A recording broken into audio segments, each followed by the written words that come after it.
मैं दिनेश कुमार, लाला जगदीश प्रसाद सरस्वती विद्या मंदिर, जानसठ रोड, मुजफ्फरनगर से सामाजिक विज्ञान के आचार्य। छात्रों, जब हम अपने गांव या शहर जाते हैं तो देखते हैं कि कहीं पर जो भूमि है वह समतल है, कहीं ऊंची, कहीं नीची, कहीं ऊबड़ खाबड़ और कहीं टीले मिलते हैं। तो इस प्रकार से हम देखते हैं कि उस क्षेत्र में विविधता पाई जाती है, समानता नहीं है। यह क्यों है? इस विविधता को या इस स्वरूप को कहते हैं भौतिक स्वरूप। इसी प्रकार से जो हमारा भारत है वह एक विशाल देश है और इस विशाल देश में भी विविधता पाई जाती है। इस विविधता को हम प्राकृतिक यानी भौतिक स्वरूप कहते हैं। आज हम कक्षा 6 का पाठ 8 भारत का भौतिक स्वरूप का अध्ययन करेंगे। जैसा कि हम देख रहे हैं कि यह भारत का प्राकृतिक मानचित्र है। इसमें जो भारत है वह एक विशाल देश है जिसका क्षेत्रफल 32,87,263 वर्ग किलोमीटर है। यह उत्तर से दक्षिण तक, पश्चिम से पूर्व तक फैला हुआ है। भारत की हम भौतिक संरचना देखते हैं तो उत्तर में पर्वतीय श्रृंखलाएं मिलती हैं और उससे नीचे की ओर चलते हैं तो यह मैदानी क्षेत्र मिलता है। फिर उसके पश्चात नीचे की ओर चलते हैं तो दक्षिण का पठार। पश्चिम में भारत की चलते हैं तो हमें यहाँ भारत का महामरुस्थल यानी जिसे थार का मरुस्थल कहते हैं। और ये समुद्र के किनारे वाला जो क्षेत्र है यह समुद्र तटीय क्षेत्र। और जो समुद्र के अंदर द्वीप समूह हैं उन्हें द्वीप समूह कहा गया है। ऐसे ही 2 भारत में द्वीप समूह हैं, बंगाली खाड़ी में अंडमान निकोबार और अरब सागर में लक्षद्वीप समूह। इस प्रकार से विविधता को ध्यान में रखते हुए भारत के भौतिक स्वरूप को हम जो है 5 भागों में विभाजित करते हैं। नंबर 1 उत्तर का पर्वतीय भाग, नंबर 2 उत्तर का मैदानी भाग, नंबर 3 थार का मरुस्थल और नंबर 4 दक्षिण का पठारी भाग, नंबर 5 है समुद्र तटीय मैदान एवं द्वीप समूह। आइए हम मानचित्र को देखकर इसका विस्तार से अध्ययन करते हैं। जैसा कि हम ये भारत का मानचित्र देख रहे हैं, इसमें सबसे पहले यह जो ब्राउन कलर से दर्शाया गया है यह भारत का उत्तरी पर्वतीय क्षेत्र है। यह कोई साधारण क्षेत्र नहीं है, लगभग 50 लाख वर्ग किलोमीटर में फैला हुआ क्षेत्र है। इसे सुविधा की दृष्टि से 4 भागों में बांटा गया है, 4 समांतर पर्वत श्रेणियों में विभाजित किया गया है, जिसमें सबसे पहले हमारा ट्रांस हिमालय है, यानी हिमालय पर्वत का वह क्षेत्र जो चीन के पास है और पर्वत जो हिमालय पर्वत है उससे परे का क्षेत्र है। यहाँ पर लगभग 50 से 60 माइनस सेंटीग्रेड तापमान रहता है और यहाँ वनस्पति या जीव जंतु नहीं पाए जाते हैं। इसके पश्चात नंबर 2 पर आता है हमारा महान हिमालय। इसे हिमाद्री श्रेणी भी कहते हैं। इसका जो विस्तार है ये हमारा उत्तर से पूर्व की ओर अरुणाचल प्रदेश तक ये पर्वत श्रृंखला पाई जाती है। इसमें महान हिमालय में बड़े बड़े पर्वत शिखर पाए जाते हैं जो काराकोरम और शिवालिक श्रेणी, कैलाश पर्वत आदि इसमें पाए जाते हैं। इसमें विश्व की सबसे महान और ऊंची चोटियां भी पाई जाती हैं। महान हिमालय का जो सर्वोच्च पर्वत शिखर है वह काराकोरम पर्वत है, जहां पर गॉडविन ऑस्टिन K2 जिसकी समुद्र तल से ऊंचाई लगभग 8,611 किलोमीटर है। इसके पश्चात दूसरा हमारा आता है बृहद हिमालय के पश्चात मध्य हिमालय। मध्य हिमालय हमारा ये हिमांचल श्रेणी से आता है। हिमांचल श्रेणी जिसे हम मध्य हिमालय के नाम से जानते हैं, यह अत्यंत प्रसिद्ध श्रेणी है और इसमें पर्वतीय जो क्षेत्र हैं वे अपनी जो जलवायु उसके लिए प्रसिद्ध हैं। पर्यटन क्षेत्र अधिकतर हमने सुना होगा अल्मोड़ा या डलहौजी, श्रीनगर, नैनीताल आदि जो पर्यटन क्षेत्र हैं, वहाँ जो निवासी हैं भारत के या विश्व के टूरिस्ट हैं वे वहाँ जाते हैं और उसका लाभ लेते हैं, आनंद लेते हैं। ये इसी क्षेत्र में स्थित हैं और यह अर्थव्यवस्था को मजबूत करते हैं। यह पर्यटन क्षेत्र यहाँ काफ़ी विकसित हैं। इसके पश्चात हमारा आता है शिवालिक श्रेणी। यह जो पर्वतीय क्षेत्र है उसकी सबसे निचली श्रेणी है। शिवालिक श्रेणी मैदानी क्षेत्रों से लगी हुई है, लेकिन इसकी खास विशेषता यह है कि यहाँ पर विविधताओं से भरी हुई वनस्पति पाई जाती है, जिसमें साल, सागौन आदि के जो वृक्ष हैं वे बहु मात्रा में पाए जाते हैं और जो फर्नीचर उद्योग के लिए लाभदायक हैं। जैव विविधता होने के कारण यह प्रसिद्ध है।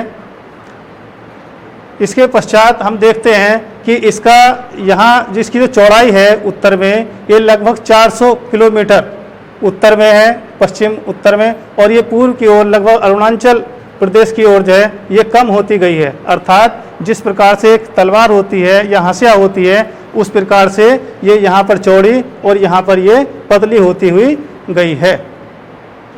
तो एक अर्धचंद्राकार या कह सकते हैं हंसिया की भांति जो है यह हमारा पर्वतीय क्षेत्र पाया जाता है। इस पर्वतीय क्षेत्र का भारत के लिए अत्यधिक महत्व है। विविधताओं से भरा हुआ होने के कारण भी उस लाभ को हम जान लेते हैं कि पर्वतीय क्षेत्र का हमारे लिए क्या लाभ है। भारत के लिए पहला लाभ यह है कि यह विशाल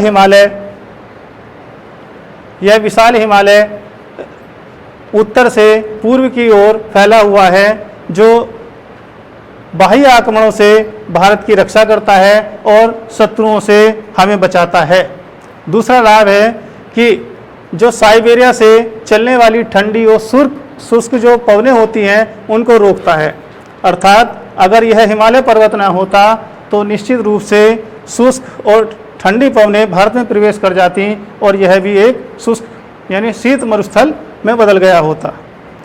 तीसरा, पर्वतीय क्षेत्र से इस हिमालय पर्वत से लाभ है कि यहाँ पर जो पर्यटन के क्षेत्र हैं, जहाँ पर दर्शक जाते हैं और अपना मनोरंजन करते हैं, जलवायु का लाभ लेते हैं, उससे भारतीय अर्थव्यवस्था को मजबूती मिलती है, लाभ मिलता है। इसके पश्चात एक लाभ है कि यहाँ पर जो है विभिन्न रोगों से निदान पाने के लिए हमें बहुमूल्य औषधियाँ प्राप्त होती हैं और विभिन्न प्रकार की फर्नीचर वनस्पति जो है हमें इन हिमालय क्षेत्र से प्राप्त होती है। इस प्रकार से हिमालय पर्वत जो है वह भारत के लिए बहुत ही महत्वपूर्ण है। अब यह है कि ये जो हिमालय क्षेत्र है यह एक नवीन पर्वत है, यानी बलित पर्वत है जिसमें बलय पड़े हुए हैं। इसका भी यह है कि हिमालय पर्वत जो है कैसे उत्पन्न हुआ, इसे नवीन क्यों कहा जाता है। इसका भी यह है कि जिस समय इस पर्वत का ये नवीन पर्वत इसलिए कहा जाता है कि जहाँ पर ये पर्वत है उस स्थान पर पहले यहाँ टेथिस सागर हुआ करता था। टेथिस महासागर था, उसके उत्तर में अंगारा लैंड और दक्षिण में गोंडवाना लैंड हुआ करता था। अंगारा लैंड और गोंडवाना लैंड से जो नदियाँ इस टेथिस सागर में गिरा करती थीं, वह जब बहती थीं तो अपने साथ कटाव करती थीं और कंकड़ पत्थर आदि ले जाकर विभिन्न अवसादों को टेथिस सागर में वो डाल देती थीं। भौगोलिक यानी भूगर्भिक हलचल के कारण जो है जब हलचल हुई तो अंगार लैंड और गोंडवाना लैंड के दबाव या आंतरिक दबाव के कारण जो है एक दाब पड़ा दोनों ओर से और वो जो अवसाद थे वो ऊपर की ओर उठने प्रारंभ हो गए और वो आज भी यह जो हिमालय पर्वत श्रृंखलाएं हैं ये आज भी ऊपर की ओर बढ़ रही हैं, इसलिए इसे नवीन बलित पर्वत कहा जाता है। इसके पश्चात हम देखते हैं कि उत्तर का मैदानी भाग। इस मानचित्र में हम देखते हैं यह ग्रीन कलर यानी हरे रंग से जो ये क्षेत्र है यह भारत का मैदानी क्षेत्र है, ये विशाल मैदानी क्षेत्र है।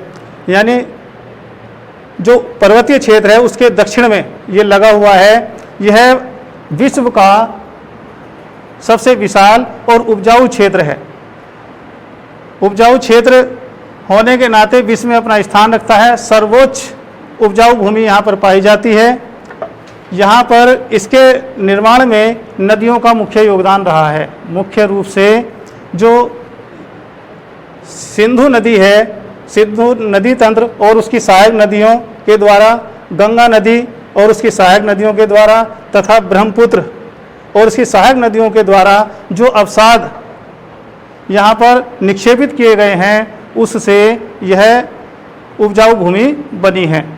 और इस उपजाऊ भूमि के कारण जो है यहाँ पर अत्यधिक विकास हुआ है, जलवायु अनुकूल है, जिसके कारण इस क्षेत्र पर जनसंख्या का दबाव अत्यधिक है। यह जो हम हरे रंग से देख रहे हैं जो मैदानी क्षेत्र है इसका अत्यधिक महत्व भारत के लिए है। क्या है उसे इसका लाभ भी हम देख लेते हैं कि यह समतल क्षेत्र है। समतल क्षेत्र होने के कारण, उपजाऊ होने के कारण यहाँ पर जो है कृषि मुख्य व्यवसाय है और दूसरा जो जीविका के साधन हैं वे यहाँ पर भली प्रकार से विकसित हुए हैं, जिसके कारण जनसंख्या अधिक निवास करती है। दूसरा लाभ हमें मैदानी क्षेत्र से है कि यहाँ पर यातायात और रेलवे आदि के विकास के लिए उपयुक्त धरातल है, उनका विकास अधिक मात्रा में हो जाता है। तीसरा है कि यहाँ पर जो नदियाँ प्रवाहित हो रही हैं उन नदियों से नहरें निकालकर हम सिंचाई के लिए या नौकायन के लिए उनका विकास कर सकते हैं। यानी इस क्षेत्र में जो जनसंख्या निवास करती है उसके विकास में अत्यधिक लाभ पहुंचाता है। इसके पश्चात हम देखते हैं थार का मरुस्थल। थार का मरुस्थल इस मानचित्र पर जब हम भारत के मानचित्र पर देखते हैं तो ये हमारा ये राजस्थान का क्षेत्र है। इसमें ये अरावली पर्वत अर्थात मैदानी क्षेत्र के पश्चिम में अरावली की श्रेणियां हैं। इस अरावली पर्वत से पाकिस्तान की सीमा तक ये थार का मरुस्थल यानी कि जिसे हम कह सकते हैं महामरुस्थल, जो भारत का महामरुस्थल है वह पाया जाता है। इसे मरुस्थल क्यों कहते हैं? मरुस्थल इसलिए कहा जाता है कि यहाँ पर जो जलवायु है वह शुष्क वायु है, शुष्क जलवायु है। इसकी जो भूमि है वो अनुपजाऊ है, अर्थात अत्यधिक तापमान, शुष्क होने के कारण, जल का अभाव होने के कारण जो भूमि की उपजाऊ क्षमता है वह क्षीण हो गई है। इसलिए इसे मरुभूमि के नाम से जाना जाता है। यहाँ पर कटीली वनस्पतियाँ अत्यधिक उगती हैं। इस क्षेत्र का राजनीतिक महत्व भी है। जो हमारा जो परमाणु परीक्षण होते हैं वह पोखरण नामक स्थान जो है वह इसी क्षेत्र में है, क्योंकि वह मरुभूमि है, उसमें परीक्षण किए जाते हैं। यहाँ पर जो प्रसिद्ध नदी है वह लूनी नदी है जो अरब सागर में गिरती है। इस राजस्थान के अंदर जो एक खारे पानी की झील है उसे सांभर झील कहा जाता है। यह सांभर झील जो है नमक उत्पादन के लिए भी प्रसिद्ध है। इस प्रकार से यह मरुस्थल अपना भारत में एक महत्व रखता है। इसके पश्चात हम देखते हैं आता है हमारा दक्षिण का पठारी भाग। मैदानी क्षेत्र के दक्षिण में, अर्थात यहाँ ये पीले कलर से देख रहे हैं, ये भारत का मानचित्र, इसमें ये पठारी भाग है। इसकी आकृति हम देखते हैं कि पश्चिम में अरब सागर, पूर्व में बंगाली खाड़ी और दक्षिण में हिंद महासागर, अर्थात यह जो त्रिभुजाकार आकृति है यही दक्षिण भारत है। इस दक्षिण भारत का यह पठारी क्षेत्र अपना विशेष महत्व रखता है। यह पश्चिमी घाट और पूर्वी घाट के मध्य स्थित है।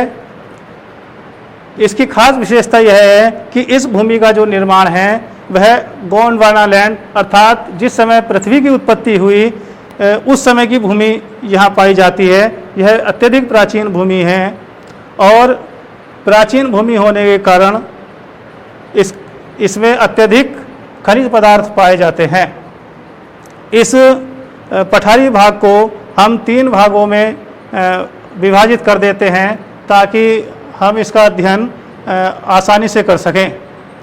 इसमें जो कठोर रवेदार चट्टानों से ये निर्मित क्षेत्र है, इसमें पहला पठार है हमारा ये मालवा का पठार। मालवा का पठार। दूसरा हम देखते हैं जो छोटा नागपुर है, छोटा नागपुर का पठार, और उसके फिर दक्षिण में हम चलते हैं तो ये दक्कन का पठार। यह अत्यधिक खनिजों से भरपूर है और प्राचीन भूमि होने के कारण इसका महत्वपूर्ण योगदान है। यहाँ भी पर्वत श्रृंखलाएं पाई जाती हैं, लेकिन अत्यधिक प्राचीन भूमि होने के कारण यह कि जो चोटियाँ हैं वे घिस गई हैं और वे सपाट हो गई हैं।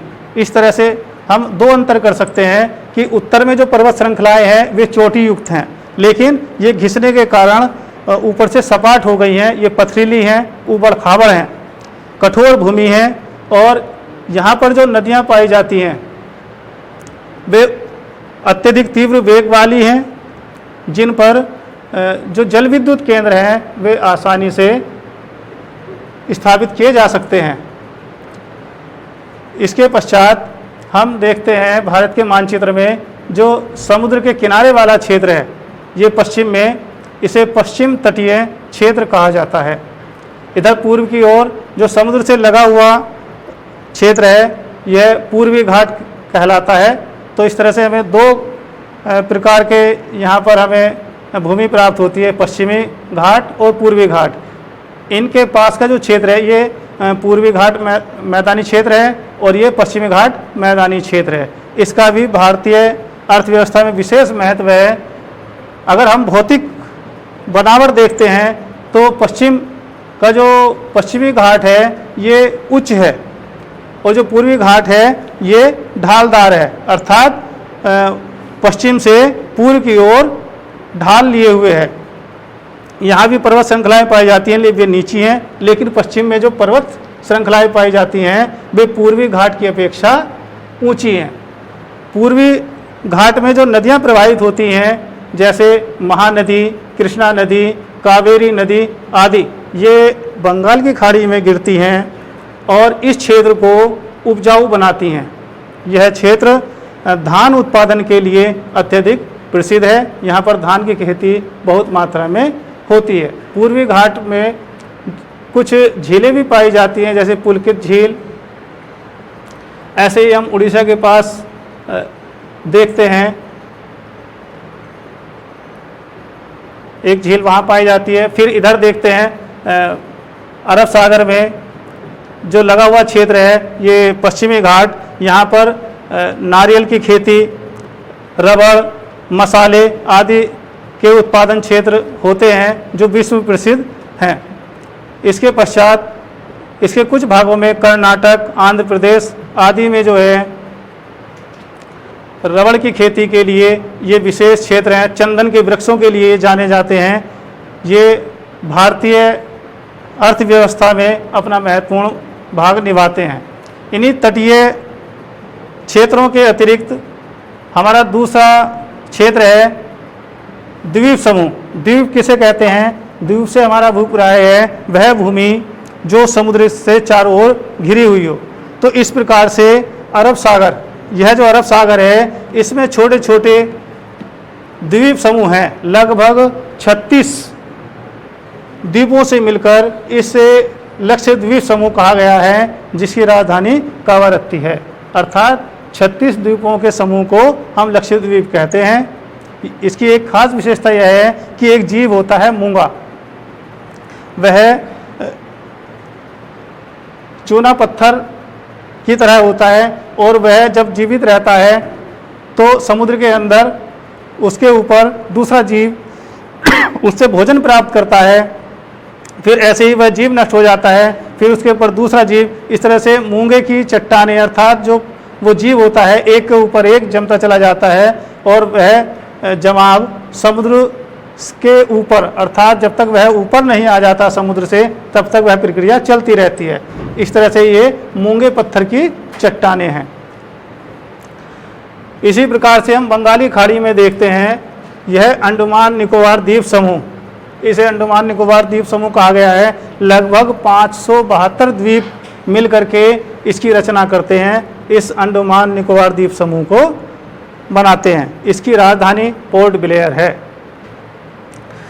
यह जो द्वीप समूह है अरब सागर में या बंगाली खाड़ी में, यह अत्यधिक महत्व भारत के लिए रखते हैं, क्योंकि इनका राजनीतिक दृष्टि से यानी भारत के लिए जो है विशेष महत्व है। भारतीय सुरक्षा के लिए यहाँ बड़ा महत्वपूर्ण भाग निभाते हैं। यहाँ पर जो जैव विविधता पाई जाती है, वनस्पति में विविधता है, ऐसे ही लक्षद्वीप में विविधता पाई जाती है।